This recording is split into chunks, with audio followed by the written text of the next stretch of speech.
Hello friends, welcome back to my channel চেখে দেখো। আশা করি তোমরা সবাই ভগবানের আশীর্বাদে ভীষণ ভীষণ ভালো আছো।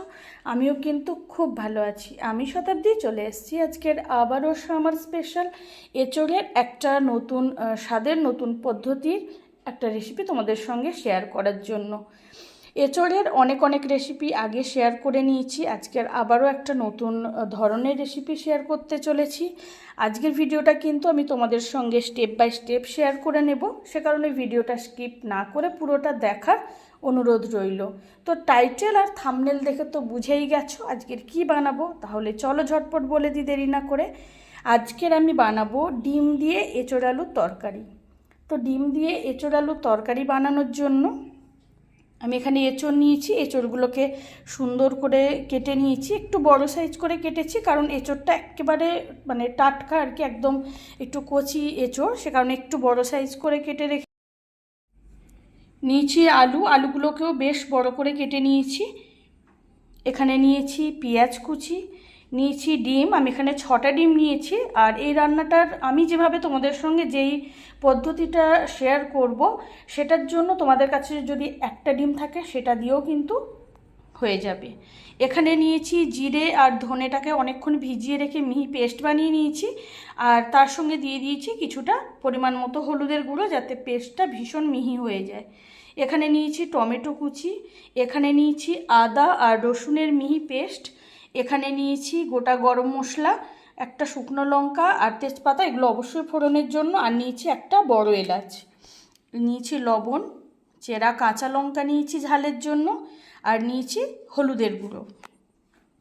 তো সবার প্রথমে আমি আলুর মধ্যে কিছুটা হলুদের গুঁড়ো মাখিয়ে নেব, যাতে আলুটা যখন ভাজবো তাতে খুব কালারফুল দেখতে লাগে। আর হ্যাঁ, এঁচোড়টা যেহেতু একেবারে কচি এঁচোড়, তো সে কারণে আমি সেদ্ধ করে নিইনি। তো সেটা তোমাদের নিজস্ব ব্যাপার, যদি মনে করো এঁচোড়টা একটু সময় লাগবে সেক্ষেত্রে একটু সেদ্ধ করে নিতে পারো, আর যদি একদম টাটকা কচি এঁচোড় হয় তাহলে তো কোনো দরকার নেই। তো তাহলে চলো বন্ধুরা, দেরি করব না। আলুর মধ্যে হলুদের গুঁড়ো মাখানো হয়ে গেছে আর সমস্ত মশলাও রেডি, তাহলে সোজা চলে যাব রান্নাতে। তো আছে কড়াই বসিয়ে দিয়েছি, কড়াইতে দিয়ে দেবো অবশ্যই সরষের তেল। আর তেলের পরিমাণটা একটুখানি বেশি রাখছি, তার কারণ প্রথমে আলুগুলোকে ভেজে তুলে নেব। প্রথমে তেলটাকে খুব ভালো মতো ধোঁয়াটা গরম করে নিচ্ছি। তো সরষের তেলটা কিন্তু ভালো মতো গরম হয়ে গেছে। এখন আমি গরম তেলের মধ্যে প্রথমে হলুদ মাখানো আলুগুলোকে দিয়ে দেব।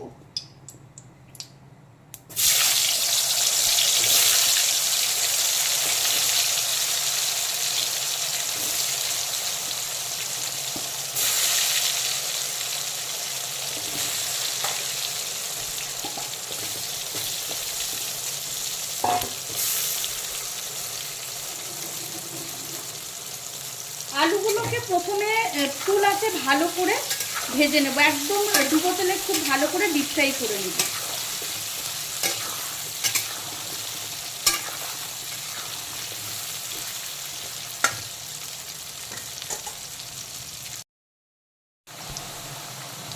তো আলুগুলো কিন্তু খুব ভালো করে উল্টে পাল্টে ভেজে নিয়েছি। অফ ক্যামেরাতেও আমি বেশ কয়েকবার আলুগুলোকে নাড়াচাড়া করে দিয়েছিলাম, আর আলুগুলো দেখে বুঝতে পারছো বন্ধুরা হালকা বাদামি কালার হয়ে গেছে। আর এখন ভাজা আলুর একটা অপূর্ব স্মেল কিন্তু ছাড়তে শুরু করেছে।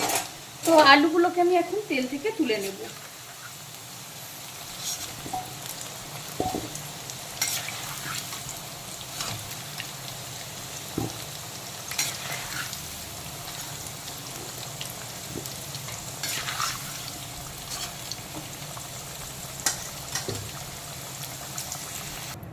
তো সবগুলো আলু কিন্তু আমি ভেজে তুলে নিয়েছি। তো এখন আলু ভাজার তেলেই দিয়ে দেবো প্রথমে গোটা গরম মশলা, তেজপাতা আর শুকনো লঙ্কা ফোড়ন।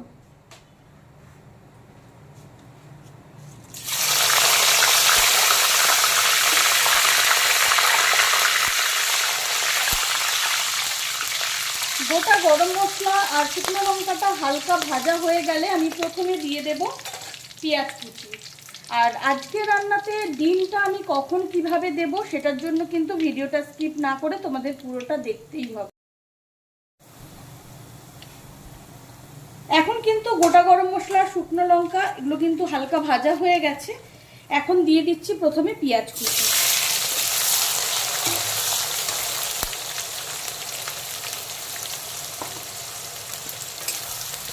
পেঁয়াজ কুচিটাকে প্রথমে হালকা বাদামি কালার করে ভেজে নেব। আর কালার এবং ফ্লেভারের জন্য আমি পেঁয়াজের মধ্যে দিয়ে দেবো 1 টেবিল চামচ পরিমাণ চিনি।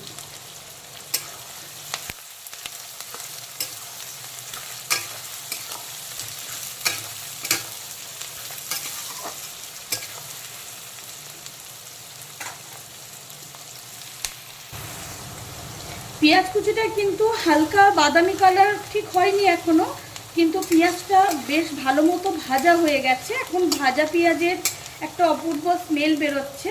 তো এই পর্যায়ে আমি দিয়ে দেবো চেরা কাঁচা লঙ্কা। আমি এখানে কাঁচা লঙ্কা ঝালের জন্য ব্যবহার করছি ঠিকই, তোমরা চাইলে অবশ্যই যে লঙ্কা পছন্দ করো শুকনো ঝাল লঙ্কা সেটাও অনায়াসে দিতে পারো। দিয়ে দিচ্ছি টমেটো কুচি।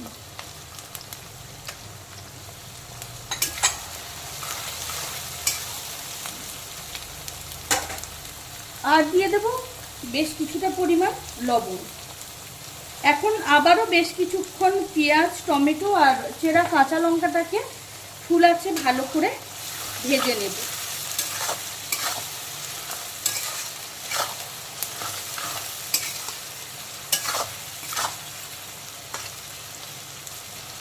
যাতে টমেটো আর কাঁচা লঙ্কার সাথে সাথে পেঁয়াজটাও আবারও কিছুক্ষণ ভাজা হয়ে যায়। তো চেরা কাঁচা লঙ্কা, টমেটো কুচি দেওয়ার পরে আবারও পেঁয়াজের সঙ্গে বেশ কিছুক্ষণ কষিয়ে নিলাম। এখন কিন্তু পেঁয়াজটা দেখলেই বুঝতে পারছো, আমি একটু কাছে দেখাচ্ছি, পেঁয়াজটা কিন্তু এখন হালকা বাদামি কালার হয়ে গেছে। আর কাঁচা লঙ্কা, টমেটো আর ভাজা পেঁয়াজের এখন অপূর্ব একটা স্মেল বেরোচ্ছে। তো এই পর্যায়ে আমি বাকি মশলাগুলো একে একে কড়াইতে দিয়ে দেব। প্রথমে দিয়ে দিচ্ছি আদা আর রসুনের মিহি পেস্ট, দিয়ে দিচ্ছি জিরে, ধনে আর হলুদের মিহি পেস্ট, দিয়ে দিচ্ছি কাশ্মীরি রেড চিলি পাউডার, অবশ্যই কালারের জন্য, তোমরা না চাইলে এটাকে স্কিপ করতেই পারো। এখন প্রথমে এই সমস্ত মশলা 1.5 থেকে 2 মিনিট সময় নিয়ে ফুল আছে বেশ কিছুক্ষণ কষিয়ে নেব।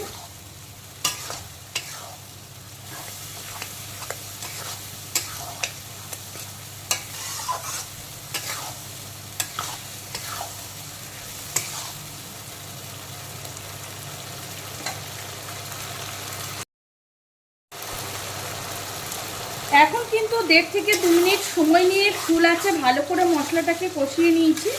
বলা ভালো, মশলাটাকে মানে সমস্ত মশলা খুব ভালো করে মিক্স করে নিয়েছি। তো এই পর্যায়ে আমি মশলার মধ্যে দিয়ে দেব সামান্য পরিমাণ জল। এখন বেশ কিছুক্ষণ সময় নিয়ে লো টু মিডিয়াম আঁচে অল্টারনেট করে পুরো মশলাটাকে খুব ভালো করে কষিয়ে একেবারে ভাজা ভাজা করে নেব, মশলার থেকে সমস্ত কাঁচা গন্ধ চলে যাওয়া পর্যন্ত। আর মশলাটা যাতে খুব ভালো মতো মানে মশলার চারদিক থেকে তেল ছাড়া পর্যন্ত।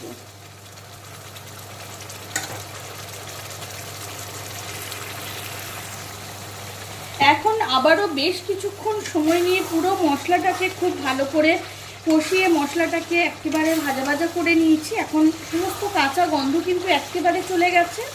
আর দেখে বুঝতেই পারছো মশলার মানে উপরে কিন্তু তেলটা উঠে এসেছে, তার মানে কিন্তু পুরোপুরি মশলাটা কষানো কমপ্লিট। এখন আমি দিয়ে দেব ডিম।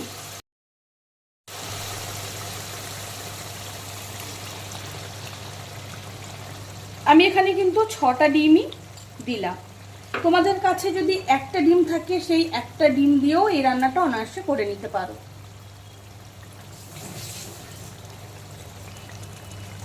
এখন এই ডিমগুলোকে পুরো মশলার সঙ্গে আবারও ভালো করে কষিয়ে নেব।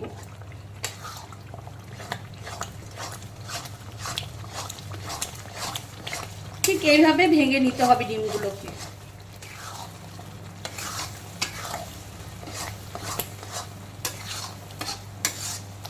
যতক্ষণ পর্যন্ত না আবারও মশলার চারদিক থেকে তেল ছাড়ছে ততক্ষণ কিন্তু আবারও ডিমগুলোকে কষাতে হবে, না হলে কিন্তু ডিমের আঁশটা গন্ধ ছেড়ে দিতে পারে। দেখতেই পাচ্ছ এখন কিন্তু কোনো তেল বোঝা যাচ্ছে না। ডিমটা যখনই খুব ভালো মতো ভাজা হয়ে যাবে, কষানো হয়ে যাবে মশলার সঙ্গে, তখন কিন্তু আবারও পুরো মশলা সহ ডিমের চারদিক থেকে তেল ছাড়তে শুরু করবে। তো সেই সময় পর্যন্ত আবারও কষিয়ে নেব।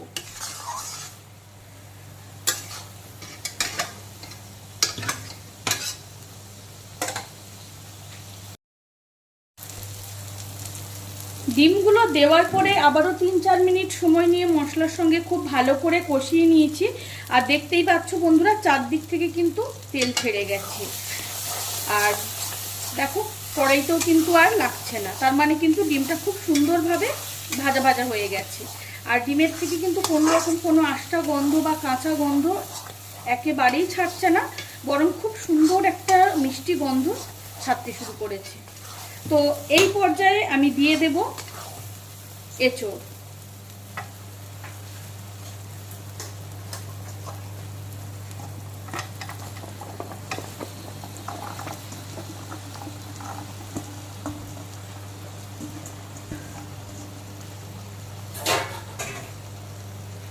এখন 3-4 মিনিট সময় নিয়ে লো টু মিডিয়াম আঁচে অল্টারনেট করে করে এঁচোড়গুলোকে সমস্ত মশলা ডিম এগুলোর সঙ্গে ভালো করে কষিয়ে নেব। কারণ আমি যেহেতু এঁচোড়টা সেদ্ধ করে নিইনি, আর সে কারণে আর ভেজেও নিইনি আলাদা করে, সেক্ষেত্রে একটু সময় নিয়ে কিন্তু খুব ভালো করে কষাতে হবে।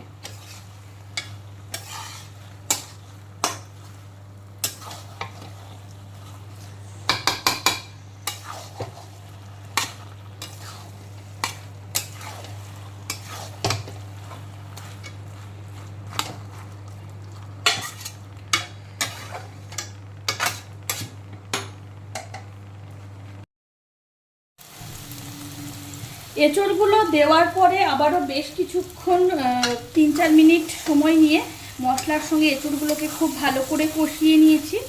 আর অফ ক্যামেরাতেও বেশ কয়েকবার ভালো করে নাড়াচাড়া করে দিয়েছি, আঁচটাকে অল্টারনেট করে করে।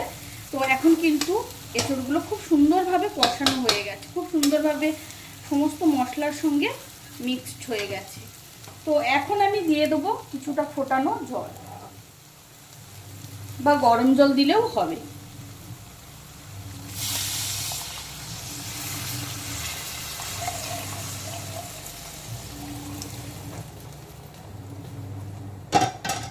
জলের পরিমাণটা কিন্তু বুঝে শুনেই দিতে হবে, কারণ যেহেতু এঁচোড় আলুর তরকারি বানাচ্ছি, আর সেটা তো কোনোভাবেই ঝোল হবে না, একদম গামাখা হবে। আর আলুটা সেদ্ধ হতে হতে, আলু এঁচোড় এগুলো সেদ্ধ হতে হতে যাতে জলটাও পুরোপুরি টেনে যায়, সেটা খেয়াল রেখে জলটা দিতে হবে। এখন বেশ কিছুক্ষণ ফুল আছে এঁচোড়টাকে প্রথমে রান্না করে নেব, গ্রেভির সঙ্গে ভালো করে ফুটিয়ে মানে রান্না করে নেব। যখন এঁচোড়টা প্রায় 50% সেদ্ধ হয়ে যাবে, 50 থেকে 60%, তখন আমি ভেজে রাখা আলুগুলোকে কড়াইতে দিয়ে দেব। তবে হ্যাঁ, সেটা কিন্তু কি আলু তোমরা রান্নায় ব্যবহার করছো তার উপরে ডিপেন্ড করছে। কিছু আলু থাকে খুব তাড়াতাড়ি সেদ্ধ হয়ে যায়, আমি সেরকমই আলু নিয়েছি, তো সে কারণেই বললাম যখন এঁচোড়টা প্রায় 60% সেদ্ধ হয়ে যাবে তখন দেব। আর কিছু আলু থাকে খুব শক্ত, যেগুলো সেদ্ধ হতে সময় লাগে, সেক্ষেত্রে তোমরা এঁচোড়ের সঙ্গে একসঙ্গে দিয়ে দিতে পারো, সেটা কিন্তু বুঝে শুনে তোমাদেরকেই দিতে হবে। তো এখন ফুল আছে বেশ কিছুক্ষণ, এঁচোড়টাকে আগে রান্না করে নিচ্ছি। ফোটানো জলটা দেওয়ার পরে তাও প্রায় 5-7 মিনিট সময় নিয়ে এঁচোড়টাকে রান্না করে নিয়েছি। আর এঁচোড়টা কিন্তু এখন প্রায় 50 থেকে 60% সেদ্ধ হয়ে গেছে। তো এখন আমি ভেজে রাখা আলুগুলোকে দিয়ে দিচ্ছি গ্রেভির মধ্যে।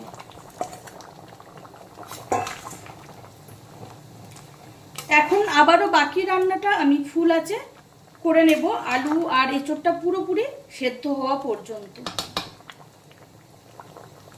আর আঁচটা কিন্তু অবশ্যই ফুল ফ্লেমে রাখতে হবে, তাতে করে কড়াইতে সমানভাবে আঁচটা লেগে আর সমানভাবে যাতে সমস্ত কিছু সেদ্ধ হয়।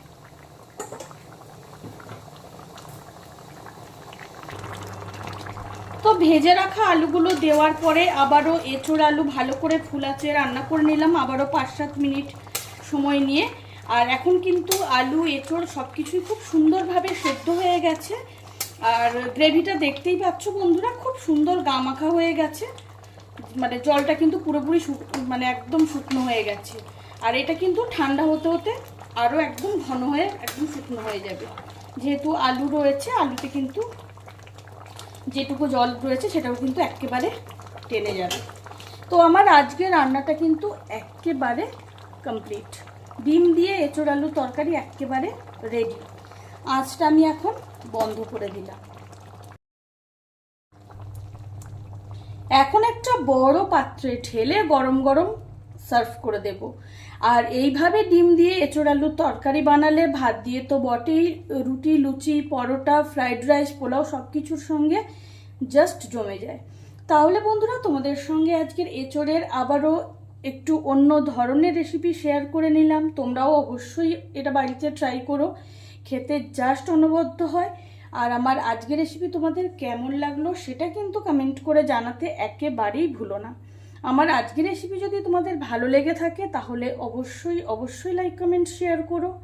চ্যানেলটিকে সাবস্ক্রাইব করে দিও আরও অনেক অনেক ভালো ভালো নতুন নতুন রান্নার রেসিপি পেতে।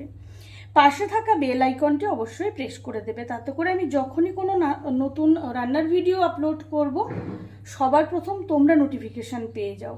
এঁচোড়ের আবারও কোনো নতুন স্বাদের নতুন রেসিপি নিশ্চয়ই খুব তাড়াতাড়ি তোমাদের সঙ্গে শেয়ার করে নেব। ভালো থেকো, সুস্থ থেকো। আজকের মতো বিদায়।